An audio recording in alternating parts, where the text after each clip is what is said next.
Goeiemôre broers en susters. Welkom by vanoggend se erediens. Is lekker om almal hier te kan sien en ek weet ons het almal mekaar al hallo gesê, maar weet jy wat? Groet mekaar hier in die banke. Hierdie mense sê hallo vir daai, sê welkom hier. Is lekker om hier te kan wees.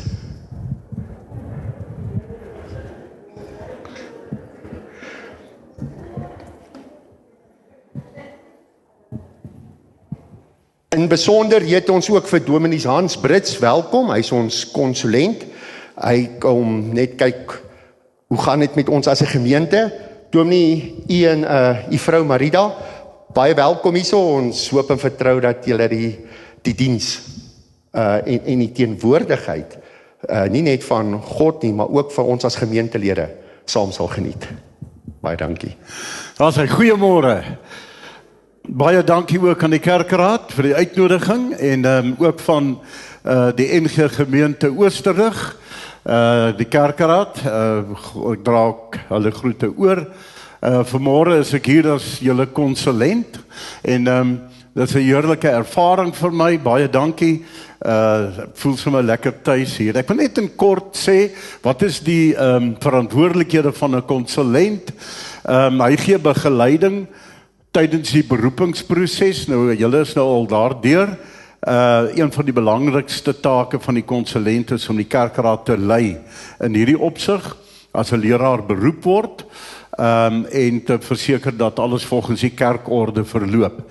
En dan leiding tydens kerkraadsvergaderings, indien julle nie 'n predikant het nie, tree hy as 'n voorsitter op tydens die amptelike kerkraadvergaderings en dan is hy betrokke ook by finansiële besluite en by tugsake, indien daar sou wees, en dan by die bediening van sakramente, ook soos vanoggend,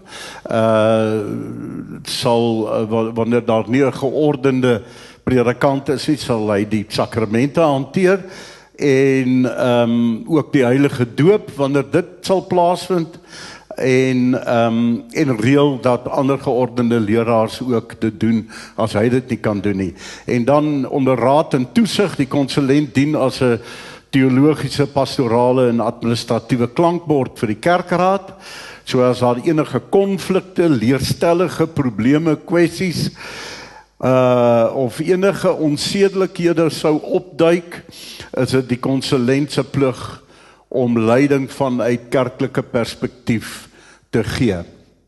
Die konsulent funksioneer as die amptelike skakel tussen die vakante gemeente en die ring, of dan ook die gemeente en die ring, en hulle moet dikwels aan die ring verslag doen oor die geestelike, die administratiewe welsyn van die gemeente wat onder hulle toesig is. Nou dit gee vir jou net 'n idee oor wat die rol van 'n konsulent is, met my geweldige voorreg om wel die konsulent dan te wees van Collages gemeente,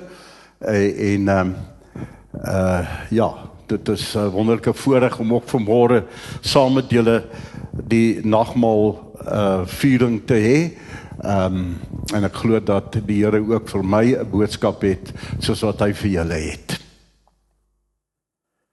Ek wil die Here loof met alles wat in my is, wil ek sy naam loof. Ek wil die Here loof en nie een van sy weldade vergeet nie. Dit is hy wat al my sonde vergewe, wat al my sieke genees, wat my red van die graf, wat my met liefde en eer kroon, wat my die goeie in oorvloed laat geniet. Dis hy wat my die jeugdige krag van die arend skenk. Broer en suster, die Here kom vanmôre, hy kom groet u en my met die wonderlike woorde, genade, barmhartigheid en vrede van God ons Vader, die Here Jesus Christus, deur die kragvolle werking van die Gees van God. As deel van die wet lees ek vir u uit Romeine 3 vanaf vers 20.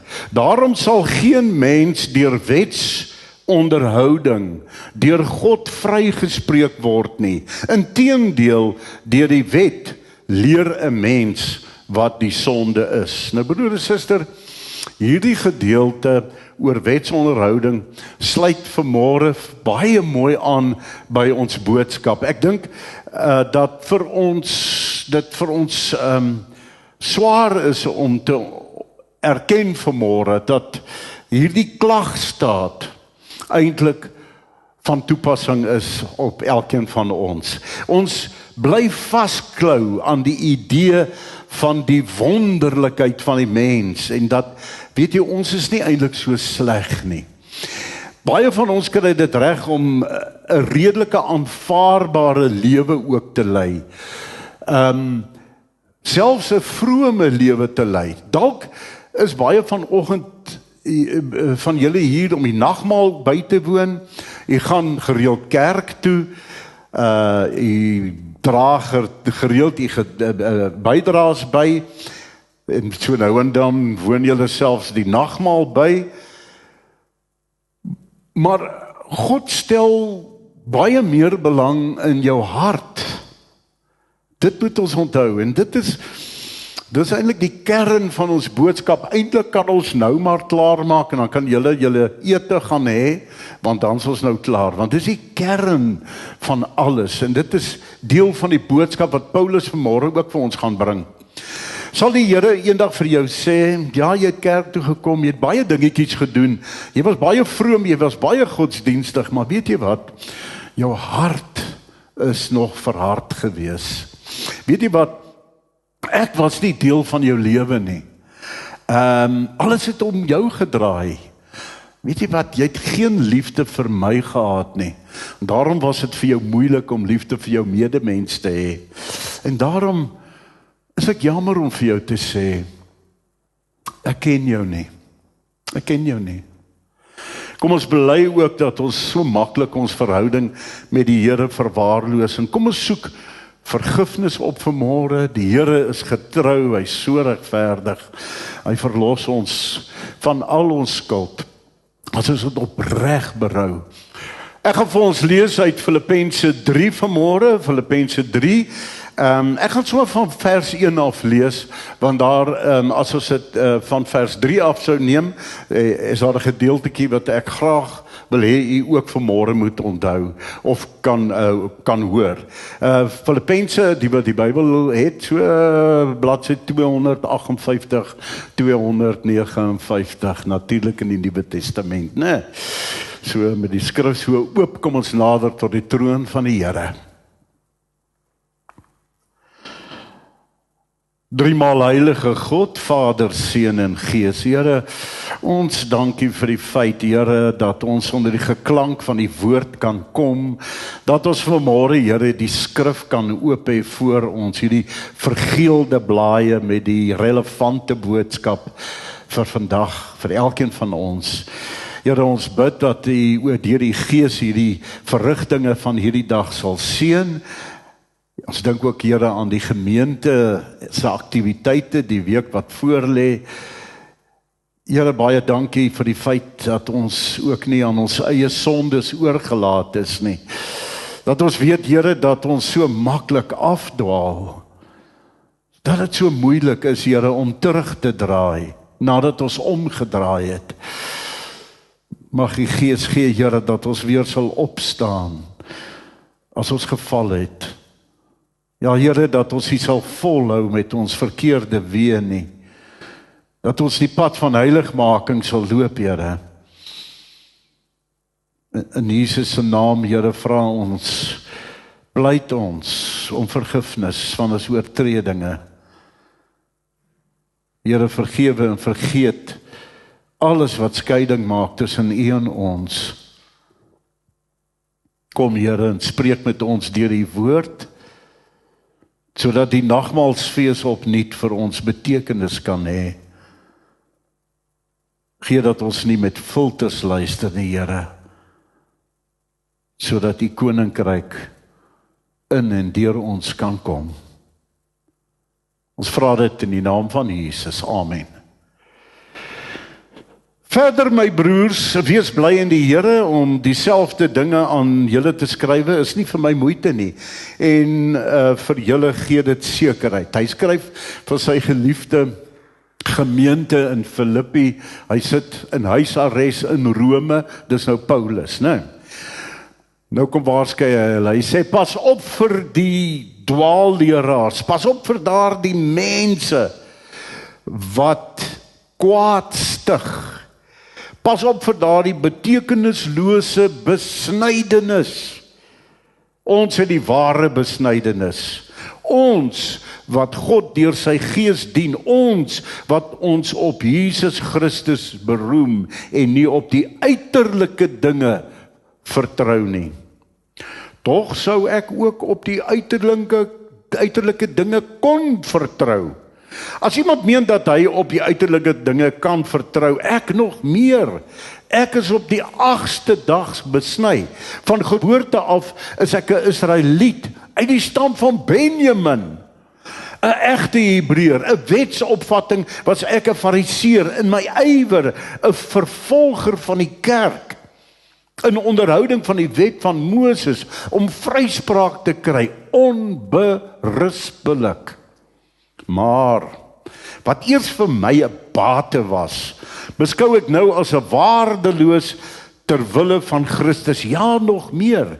Ek beskou alles as waardeloos, want om Christus Jesus my Here te ken, oortref alles in waarde. Ter wille van hom het ek alles prysgegee en beskou ek dit as verwerplik, sodat ek Christus as enigste bate kan verkry en een met hom kan wees, vrygespreek, nie omdat ek die wet onderhou nie, maar omdat ek in Christus glo. Dit is die vryspraak wat God gee, omdat 'n mens in hom glo. Al wat ek wens is om Christus te ken, die krag van sy opstanding te ondervind en deel te hê aan sy lyding, deur aan hom gelyk te word in sy dood. En die verwagting dat ek self deel sal hê aan die opstanding uit die dood. Tot sover. Baie mense leef vreeslik godsdienstig. Ons het dit nou genoem in die wet wat ons ook vanmôre na gekyk het. Hulle leef baie godsdienstig. Hulle leef ook so dat jy hulle kan raak sien as goeie mense, jy weet. Maar as jy na hulle harte kyk, dan is dit kliphard. Ek besoek al vir jare terug, besoek ek baie graag vir 'n oom en 'n tannie vir wie ek baie lief was. En ek het sommer een Saterdagoggend daar by hulle gestop. Dit is nou gelukkig in 'n ander dorp, so ek kan dit nou maar vertel. En toe ek daar stop, toe sien ek die oom is besig om die erf skoon te maak, en toe weet ek die tannie is verskriklik baie bly, want sy het altyd gekla, die erf is vol rommel, regtig, dis klomp goed wat hy net opgaar. Hy kon nie weggooi nie, hy kan net bymekaar maak, en moedeloos was hy al die jare gewees, en ek kom toe daarin, en ek sê, ja, wat gaan hier aan, tannie, hier by die kant, het lyk by die oom, dinge het gebeur. Hy sê, jong, hy's besig nou om die erf skoon te maak, en daai bakkie van hom lê gepak, hy's hoog opgestapel, met bande, ek weet nog, die ou buitebande, wat sy motor, nie een van sy voertuie wat hy het, ry met daai band nie, maar hy sal hom iewers te opstapel. En 'n week daarna, toe stap ek in die dorp, en ek kry haar, en ek sê, hoe voel dit nou met die skone erf? En moedeloos sê sy vir my, jy sal nie glo nie. Sy sê, toe hy terugkom, toe kom hy met 'n vars wa, rommel daaraan, want waar hy op die ashope die goed weggegooi het, sê nee, maar hier so dingetjie wat ek kan, daai so interessante dingetjie, en so pak hy die bakkie weer vol, met goed wat geen waarde het nie. Ons maak goed by mekaar, ek self, met goed wat geen waarde het nie. En ons kry seer om van dit ontslae te raak, né? Al weet ons gaan dit nie eintlik gebruik nie. En dit is soos Monopoly speel, jy weet daai bordspeletjie. Daardie papiergeld. Ek hou daarvan om die bankier te wees, maar my huisgesin wil nie meer hê ek moet die bankier wees nie, want ek hou nie so baie van Monopoly nie, want dit vat te lank. Dit moet gou verbykom. Maar dan gaps ek van die geld vir myself. Dan sê die kinders, maar pappa, hoe is dit moontlik dat jy so baie geld het? Jy weet. Maar dan weet ek, hulle gaan vir my kwaad wees en dan sê hulle, ag nee, wat hulle hou op, want dit is 'n onregverdige speletjie. Want die is een van die lede om hierdie tafel wat nou nie by die reëls hou nie, jy weet. Maar die papiergeld van Monopoly kan ek so vat. Daai hele pak, en ek kan na die naaste motorhandelaar toe loop en ek sê ek wil daai Mercedes koop, dan gaan die ou vir my lag, want daai geld het geen waarde nie. Niks. Dis papier. En dis hier waar ek vanmôre by Paulus wil aansluit. Paulus skryf, soos ek net gesê het, uit die tronk in Rome. Hy's in huisarrest en hy skryf aan hierdie geliefde gemeente van hom, wat vir hom sorg eintlik. As jy nou dink aan Timoteus en Epaphroditus wat hulle gestuur het, wat so siek geword het, en hy later gesê het, Epaphroditus, ek so bly jy is gesond, gaan net weer terug. Ek wil nie dit op my hê nie. Hulle het so vir hom gesorg, dit was sy voorbeeldgemeente gewees. Maar die probleem is, toe hy nou weggegaan het daar, het 'n klomp dwaalleraars daar aangekom, en hulle het hulle eie teologie gehad.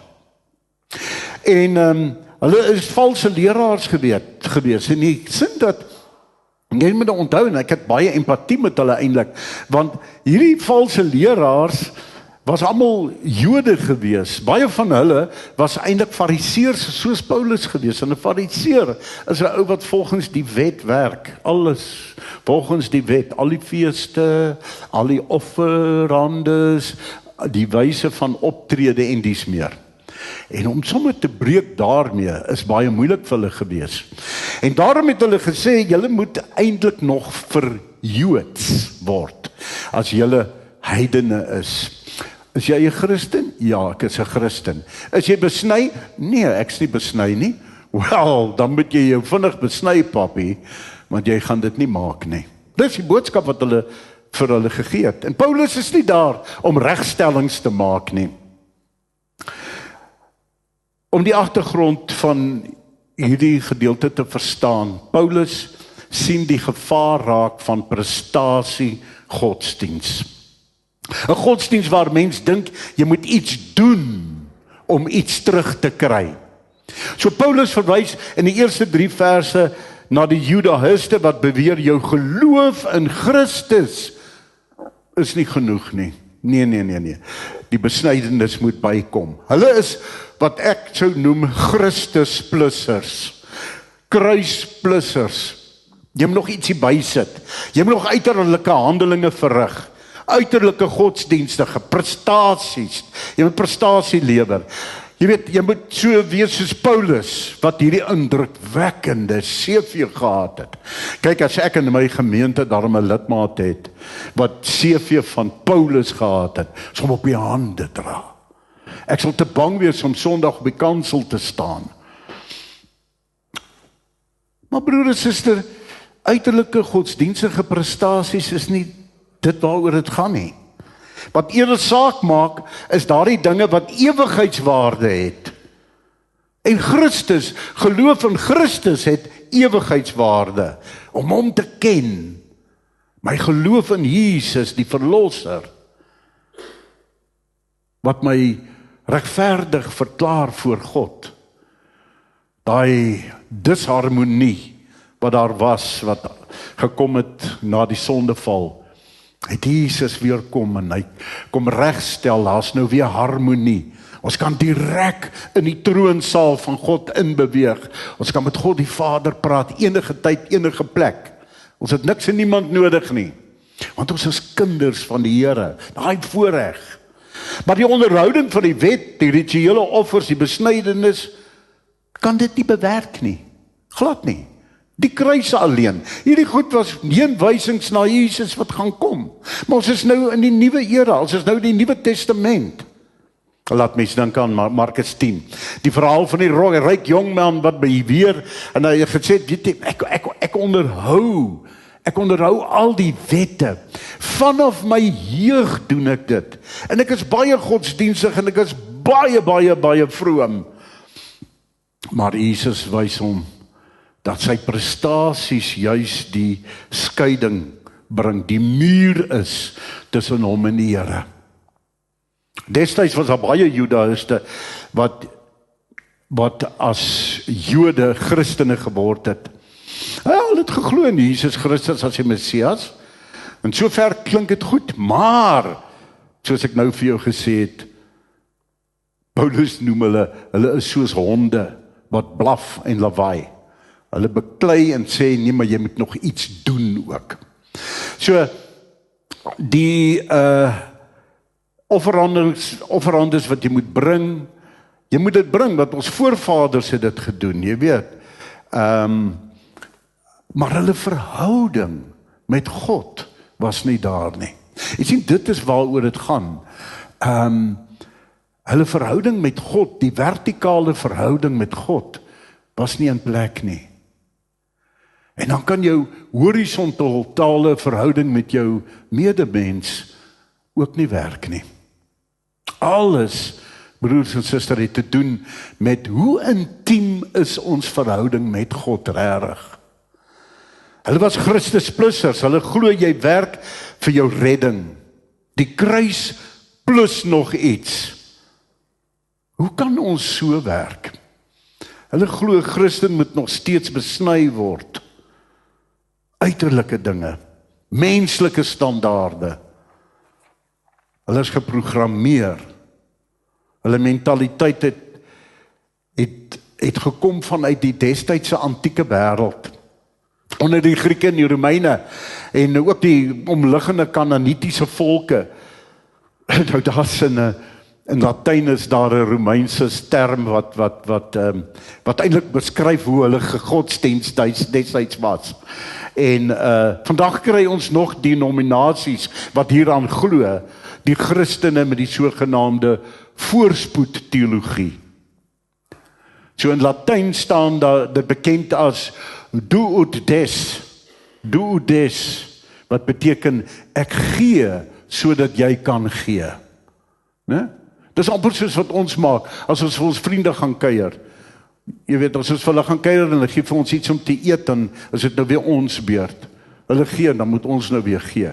Ek hou nie van daardie een nie. Ek sal aspris vir my vriende sê, hoorie maar julle kom daai dag weer kuier of so iets. En dan sê hulle, nee, maar dis nou ons beurt. Ja, sê 'n ding soos 'n beurt nie. Ek gee sodat jy kan gee. En hulle het gedink, dis hoe dit werk met hulle gode ook. Dis hoe dit werk met jou gode. As jy gee, hoe meer jy gee, sal die God ook vir jou gee en vir jou goed wees. Dit is so. En ons kry dit vandag ook nog. Hulle het destyds geglo as jou huis raak geslaan word deur die weerlig, dan is dit omdat die gode kwaad is. Dalk het jy iets gedoen waarvan hulle nie hou nie, jy weet. Nou kyk ons 'n bietjie televisie en sit jy hom aan. Kry jy nou hierdie televisiepredikers, né? Maar versigtig wees vir hulle. En hulle groot name, maar die teologie wat hulle verkondig. Dink nou maar aan, ek wil nie eens name noem nie, maar in Amerika, hierdie ouens soos Creflo Dollar en Benny Hinn en daai klomp, né? Jy moet 'n bietjie luister wat praat daai manne. Hulle almal het sulke luukse privaat vliegtuie waarmee hulle rond jaag, né? En die hele gedagte gaan oor saadgeld wat julle moet invorder. Ons soek daai geldjies van julle, jy weet, nie vir die koninkryk nie. Dit is net laat hy bietjie beter kan lewe. Uiterlike dinge ook. Hoeveel gee jy? Ek sit in Washington, ek het daar 'n referaat gaan lewer jare terug. En ek sit in Washington en ek skakel die televisie aan en daar was een van hierdie ouens op televisie. En hy sê, dit is nie een van die ouens wat ek nou noem nie, ek weet nie wat sy ou se naam nie, maar my mond het oopgehang. Hy sê, as julle nou 100, kom ons sê nou maar, $50 of $100 inbetaal in hierdie rekening, gaan die rekening se besonderhede hieronder. Dan het die Heilige Gees aan my en aan my diakens gesê, dat jy dadelik, jou verhoudingsprobleme dadelik opgelos gaan wees. Nou kan jy maar weet, die meeste van ons het hier en daar maar 'n verhoudingsprobleem en probleme met jou kinders het hulle ook genoem. Natuurlik, as ek kom by die kinders en nee, dan sal ons sê, ja nee, kyk, is daar, kom ons kyk 'n bietjie hoe lyk die bankbalans, ons nie maar inbetaal nie. En dan sê hulle maar, vir die volgende 20 minute, het die Heilige Gees nou net openbaar, as jy nou 'n bietjie meer gee, $150 plus, dan sal jy geseën word finansiëel. Jy gaan skatryk wees. Jong, en dan kom die inbetalings en dan sien jy betaal die ouens in en dan sê hy, pragtig, kyk hoe vol word hierdie saadbeloftes, hierdie saadgeld van ons.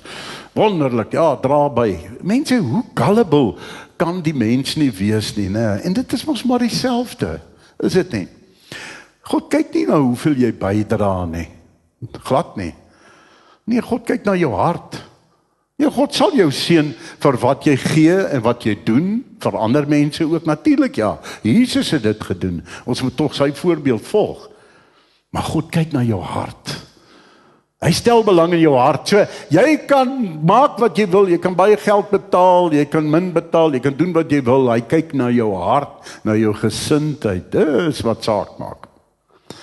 Die probleem is, die mens dink hy kan God manipuleer.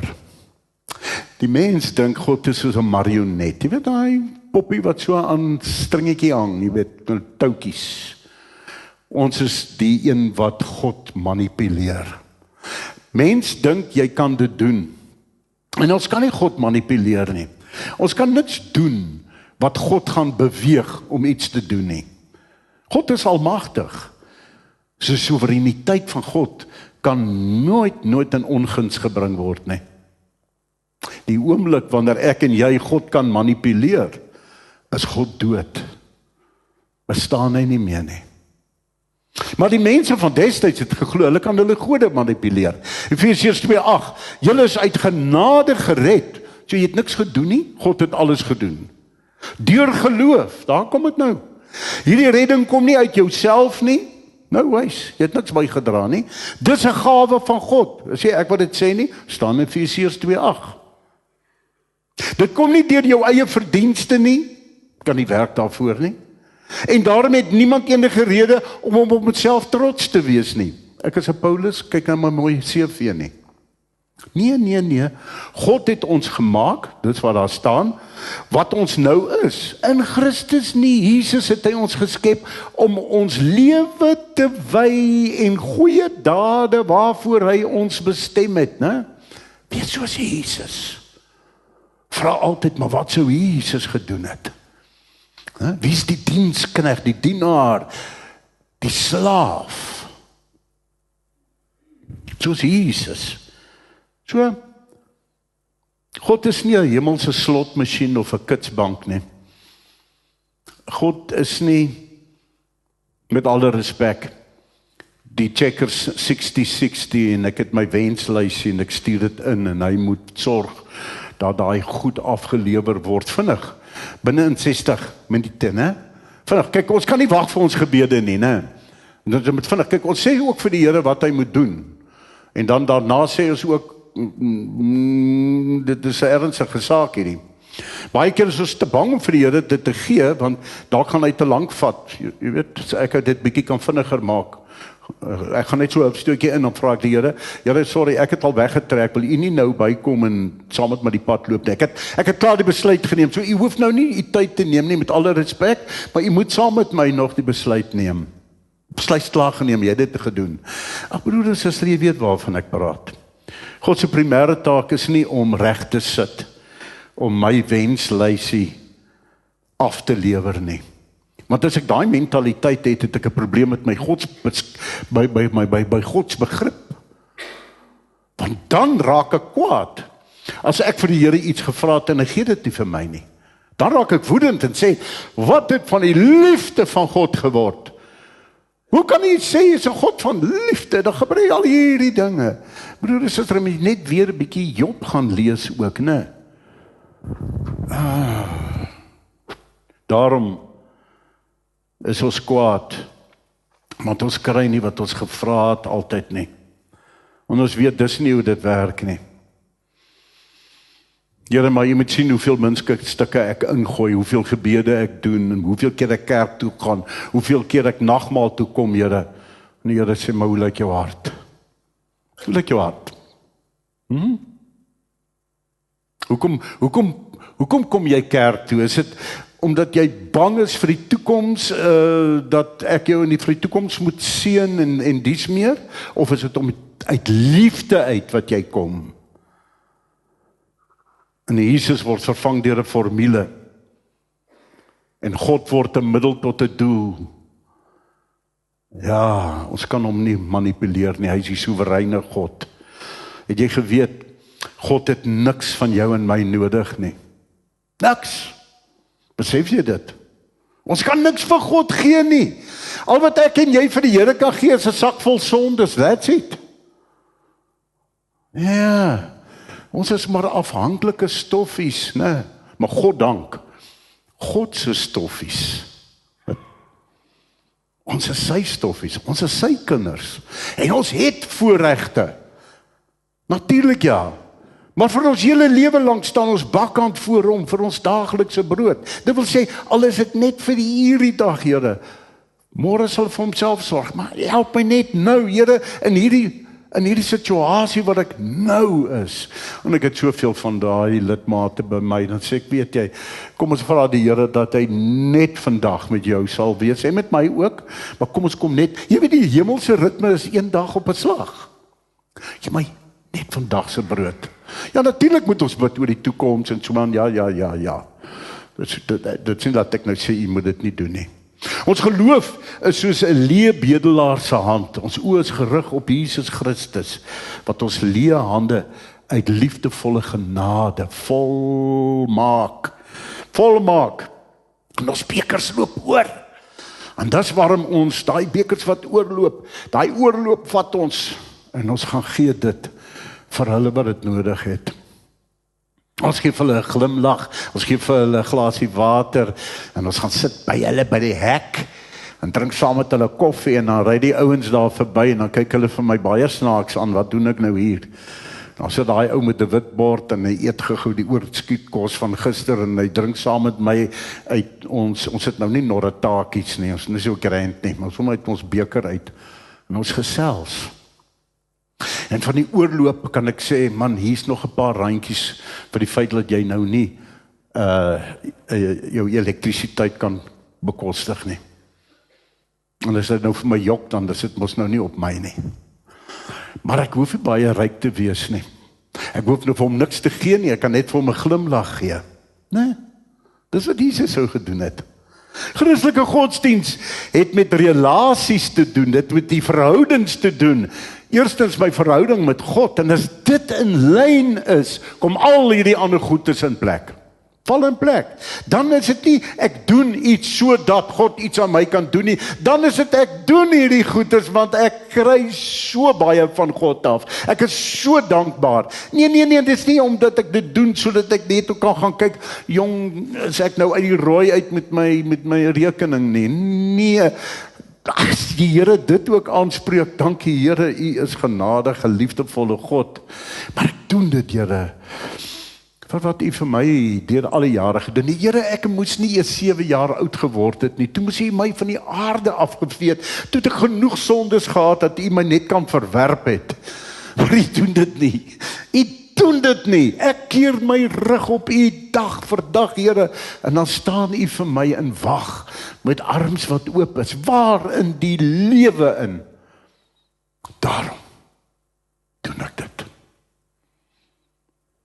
In die antieke tyd het die afgodsdienaars geglo, hulle moet hulle gode paai.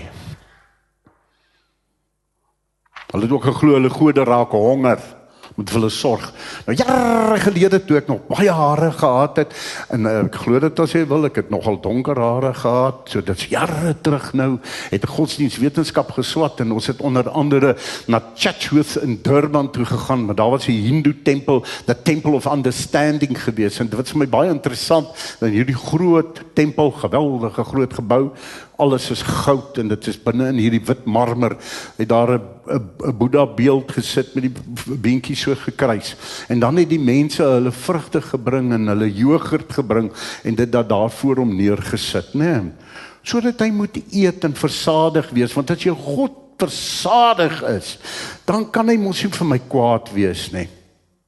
Hulle doen dit vandag nog. So dit is alles werke wat gedoen moet word. En die ouens in die ou tyd het besny, soos ons weet, dis Joodse tradisie, die al die jare is ingestel, dis reg so, maar dit het 'n einde bereik. En nou sê Paulus, weet jy moet nie nou jou meer aan die vleis besny nie, want dit is versnyding van vlees, sê hy. Hy het eintlik 'n lelike woord daar, hy het 'n slegte uitdrukking. Maar hy sê, jy moet jou hart besny. En dit beteken hierdie dinge, van 'n sagte hart, van 'n omgee hart. Ware Christen gelowiges het Jesus gevind, toe hulle in hom vasgeloop het, soos Paulus in Jesus vasgeloop het op pad Damaskus toe. Dit was nie Paulus se goeie hoedanigheid nie. Nou hy het sy CV gehad, hy's 'n Hebreër. Wow, sy paal was ook, jy weet, jy daar in Tarsus groot geword as 'n Romeinse burger, hy het al hierdie voorregte, hy het hierdie geleerde man, hy was 'n fariseer gewees, né? Al hierdie mooi CV. Maar hy was nie bekeer nie. En op die pad Damaskus toe, loop hy om in Jesus vas, en as jy in Jesus vasloop, kan jy nooit weer dieselfde wees nie. Nou hy's. Daarom broer en suster, as jy in Jesus vasloop, dan maak jy soos Paulus gemaak het. Jy groei al nader en nader aan die beeld van Christus, uit dankbaarheid. Daar kan ek en jy vanmôre sê, jong, weet jy, ons is gedoop, ons het belydenis afgelê, ons gaan kerk toe, ons gaan nou vanmôre nagmaal hou, jong, en as jy nou dink aan my voorouers, hulle was Christelike mense, jong, hulle was elke Sondag in die kerk, die diakens het nog die banke, die stoele ingedra, né? Vandag, as ek sien, mense gaan sit op die galery, dan sê ek vir die koster, Gert is die galery afgestof, né? Nou die dag iemand gedoop, toe sê ek ook vir ou Gert, jong, voordat ons water nou hier ingooi, ek hoop jy die doopbak nou skoon gevee binne, anders het ons modder op die kind se kop gegooi, jy weet. Ja nee, maar ons kan nie daarop roem nie. Broer en suster, daai goed bring ons nie in die hemel nie. Nou wys. Nee, ek kan trots wees daarop dat ek dit het. En ek moet leef soos 'n gedoopte, ek moet leef soos 'n belydende lidmaat, natuurlik ja. Maar hoe lyk jou hart? Filippense 1:1, Paulus gesê, hy en Timoteus is diensknegte. Dit beteken eintlik slawe van Christus. Ja. In daardie tyd het hulle sulke afskuwelike, en ek wil nou nie afdwaal nie, hulle het sulke afskuwelike gebruike gehad. Byvoorbeeld, hulle het hulle kinders geoffer, Mologdiens, né? Offer jy jou kind. En daar was geen sprake van 'n verhouding nie. Dis waaroor dit gaan. En die gode was ook nie lief vir hulle nie. Hoor jy, hoe verskil ons God, wat liefde is? Die gode het hulle nie lief gehad nie. En die aanbidders het hulle ook nie lief gehad nie. Hulle was bang vir hulle. Hulle is vrek bang vir hulle, want hulle weet hulle is wispelturig. Hulle is nou so net soos hulle anderste. Jy moet bang wees vir hom. Jy kan hom amper nie vertrou nie. En daarom die hele tyd moet ek vra, hoe kan ek hom paai? Hoe kan ek net in sy goeie boekies bly? Maar broer en suster, nou is ons geneig om te dink dit was net destyds, soos ek nou vanoggend die hele oggend gesê het, gebeur vandag nog. Miskien agter ons koppe nog. Hoe kan ons die Here tevrede stel? Christen gelowiges het 'n intieme verhouding met God nodig. God te ken, Christus te ken, daarvolgens te lewe. Weet jy wat? En dan het dit tyd geraak dat ons weer by ons geloofsgewoontes moet uitkom. Baie van ons, ouer mense, kan vertel hoe daar gelees is in die skrif, uit die skrif daagliks, hoe daar tafelgebed gedoen is, hoe ons gereeld kerk toe gekom het, as familie gesit het in een bank, hoe gebed 'n rol speel. Ons ouers het ons geleer om te bid. My ma het vir my suster die bennekindjie geleer, want my pa het dit geleer uit Hollands uit, né? Bennekindjie, klein en teer, en ek weet nie hoe gaan dit verder aan nie. So as my ma gaan slaap, het my ouma daar uit haar kamer uitgeskree, "Boet!" Dan sê ek, "Ja, ma," dan sê sy, "Ek het nie gehoor jy het jou bennekindjie opgesê nie." Broer, dit is goeie geloofsgewoontes waarna ons weer moet terugkom. En dalk doen julle dit, dalk is dit julle wat dit juist doen, omdat julle hier sit. Maar nie een van ons is volmaak nie. En daarom, al het ons vasgeloop in Jesus, is daar altyd hierdie goed waarmee jy saamloop. Ek het nou die dag weer berading gehad met iemand, sê sy, ek kan nie glo dat die Here dit kan vergewe nie. Dan sê ek wel, met alle respek, die Here het Alzheimer se siekte as dit kom by jou sonde. As jy dit agtergesit het, is dit agter. En as jy nou verder gaan lees met Paulus in dieselfde gedeelte in hoofstuk 3, sê ek strek my uit na dit wat voor is. Ek kyk nie agter toe nie. Ek gooi my sondes af. Ek dra hulle nie saam nie. Ek het al in ons gemeente al gepreek hieroor. Eendag gesê, jy vat nie jou vuil goed wat in die kombuis is, en jy gooi dit in 'n swart sak, en dan begin dit so ruik, né? So 'n slegte aardse reuk kry hier na dag 7, en dan gaan sit jy vinnig by die kant op die sypaadjie neer, want hier kom die vulliswa. Ja, is nog 'n ding wat ons nou nie meer aangewoond is nie, né? En as die vulliswa so 2 huise van jou af is, dan hol jy gou uit en jy gryp weer daai vullissak van jou, en jy hardloop weer huis toe met hom, jy gaan gooi hom op jou kombuistafel weer uit, al daai vrot goed. Dis presies dieselfde wat ons doen. As die Here dit vergewe het, is dit weg. Bestaan dit nie meer nie. Hou op agtertoe kyk, kyk vorentoe. Jy's nuut gemaak. Jy's nuut gemaak. In die Christelike geloof weet God, ons het niks om hom te paai nie. Vir hom te gee om hom te paai nie. En daarom, ons kan niks uit ons eie uitdoen nie. Ons is stoffies. En daarom het hy intervensie gepleeg. Hy is die groot inisiator wat gesê het, hy gaan my kind stuur. En sy kind het aan die kruishout gehang. Wie sy laaste woorde was, tetelestai. Dit is volbring. Hoe durf hierdie ouens sê, die kruis plus nog iets? Dis volbring, die bankbalans is vereffen. Ek wil afsluit, maar ek wil vir jou 'n ander ding sê. As ou Paulus lees met sy indrukwekkende CV wat hy gehad het, en waarop hy hom geroem het voor Damaskus, nie daarna nie, voor Damaskus, sê al hierdie goed wat ons nou doen, het geen waarde nie. En dan sê hy, dit is vullis, wat hoe hy gebruik 'n lelike woord in die oorspronklike taal. Ek gaan dit sommer vir jou sê. Hy noem dit skubala. Skubala. Paulus vertel dat hy 'n fariseer was wat al hierdie goed onderhou het met die wette en wat have you en alles. Maar alles was skubala gewees. Nou, skubala is uitwerpsel. Dit is goed waarvan jy wegspoel, ontslae raak. Moenie dit terugbring weer nie. Los dit agter. Ek en jy is nou hemelse burgers, nie meer aardse burgers nie. Toe ons aardse burger was, het ons hierdie goed gedoen. Maar ons het 'n omkeer gehad. Ons het uit die varkhok uitgeklim, onthou jy? Ons het gehardloop, terug na die Vader toe. En toe ons hom sien, is sy arms oop. En hy het ons verwelkom, en hy het vir ons 'n groot fees aangelê. Dis die God wat ek soek. Dis die God van liefde, wat ek nie hoef te paai nie. Wat vir my eerste lief gehad het. En ek staan in afhanklikheid voor hom. 2 Korintiërs, wat is dit, 2 Korintiërs 20, nee, en Psalm, wat? Psalm 122, 23.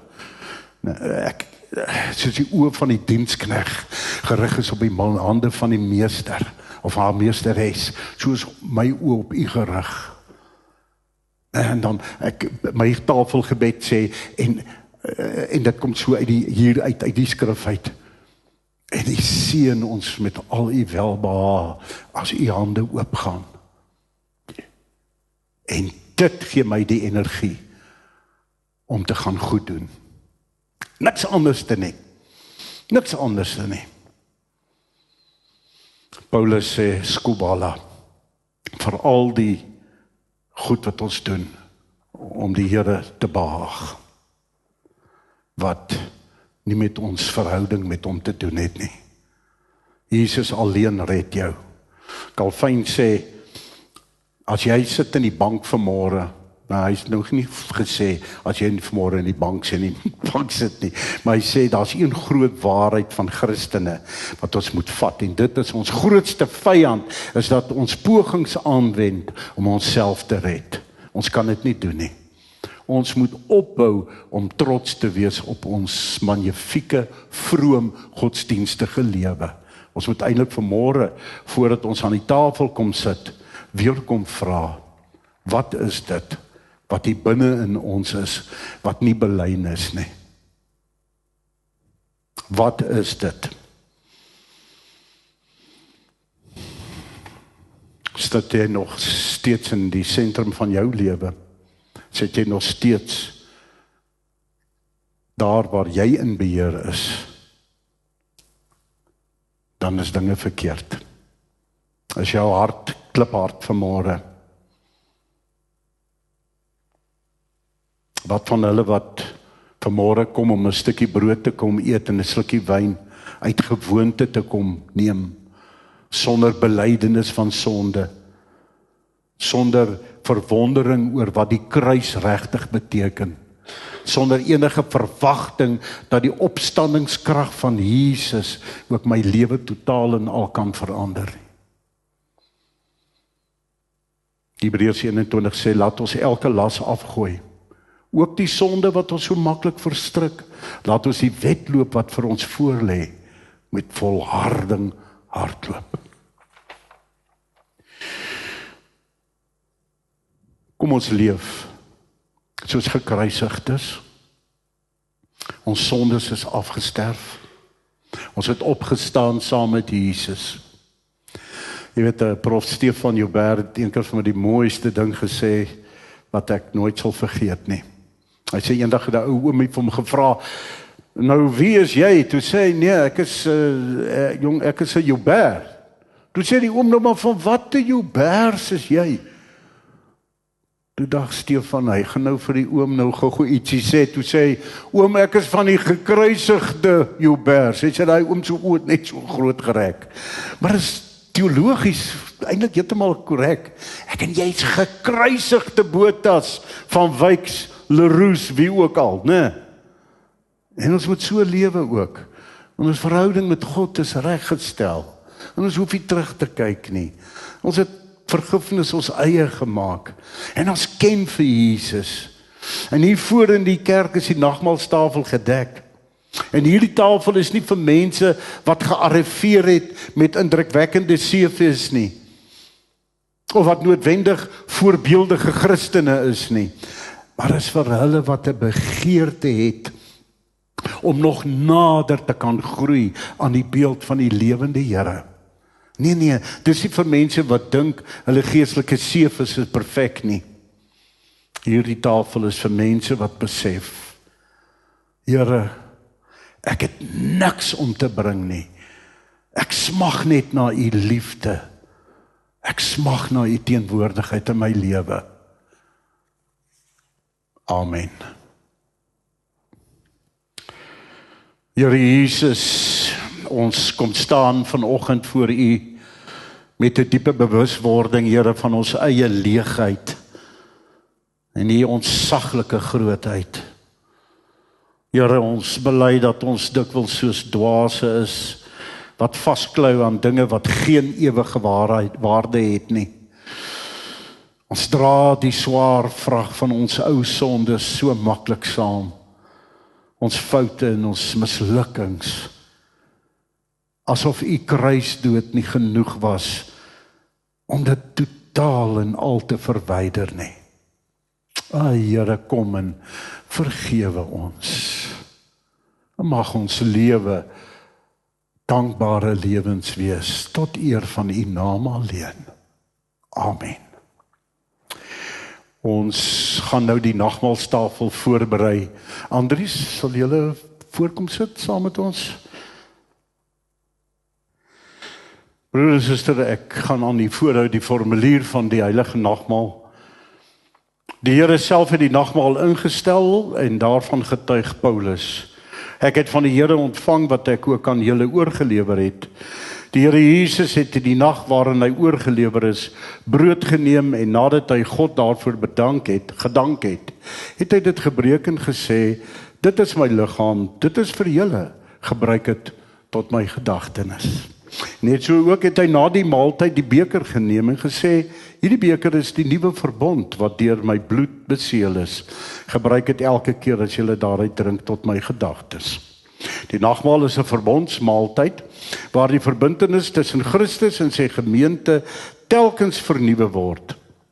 As verbondsmaaltyd het dit die volgende betekenisse. Die nagmaal is in die eerste plek 'n gedagtenismaaltyd. Die Here het by die indiening van die nagmaal gesê, gebruik dit tot my gedagtenis.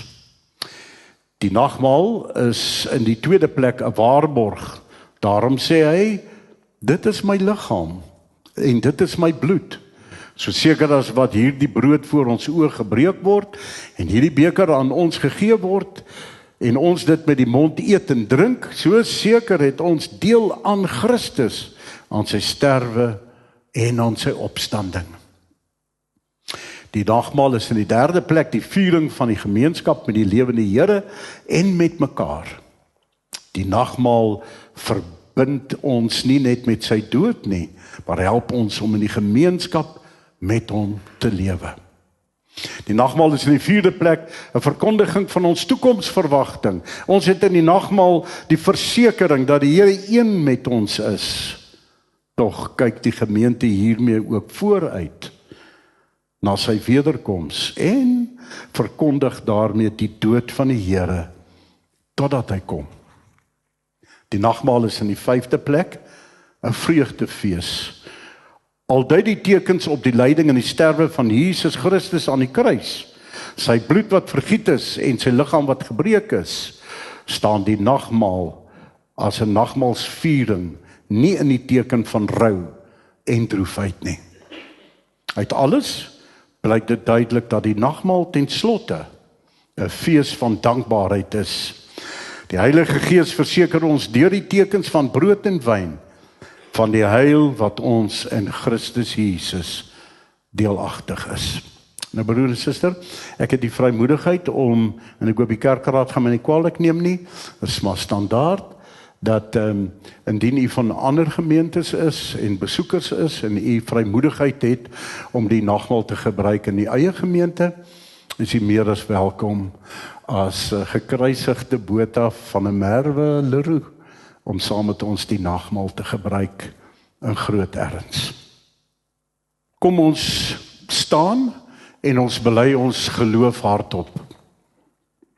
Ek glo in God die Vader, die Almagtige, die skepper van hemel en die aarde, en in Jesus Christus, sy enige gebore Seun, ons Here, wat ontvang is van die Heilige Gees, gebore is uit die maagd Maria, wat gelei het onder Pontius Pilatus, gekruisig is, gesterf het en begrawe is en ter helle neergedaal het, wat op die derde dag weer opgestaan het uit die dode, wat opgevaar het na die hemel en sit aan die regterhand van God, die almagtige Vader, van waar hy sal kom om te oordeel die wat nog lewe en die wat reeds gesterf het.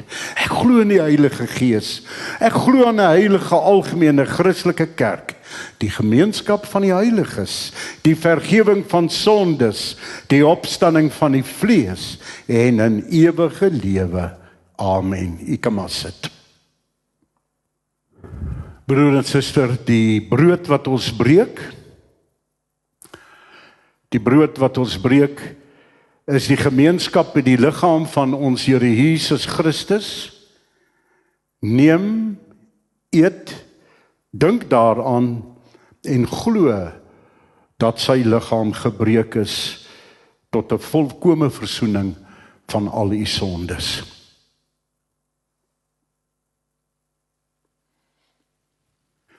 Die beker van danksegging is die gemeenskap met die bloed van ons Here Jesus Christus. Neem, drink, dink daaraan en glo dat sy kosbare bloed vergiet is tot 'n volkome versoening vir al ons sondes.